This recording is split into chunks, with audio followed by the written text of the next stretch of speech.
ভারতে অসুরের মূর্তি বানানো হয়েছে ডক্টর ইউনূসের চেহারা দিয়ে, তার মুখমণ্ডল দিয়ে, এবং আরো বিশ্বের দু একজন।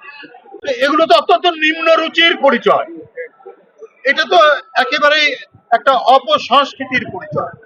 ভারতে আমরা শুনেছি সঙ্গীত শিল্পকলার এত চর্চা হয়, সেই দেশ এত নিম্ন রুচির পরিচয় দেবে, এটা আমরা কল্পনা করতে পারি।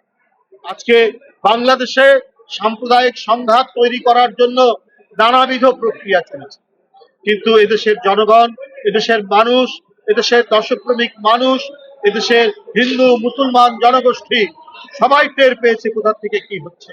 তাই সবাই একত্রিত হয়ে এবারের হিন্দু ধর্মাবলম্বী মানুষদের দুর্গাপূজা হয়েছে অত্যন্ত সাড়ম্বরে, অত্যন্ত উৎসাহ উদ্দীপনার মধ্যে দিয়ে তাদের উৎসব পালন করেছে, সকল ষড়যন্ত্রকে প্রতিহত করে।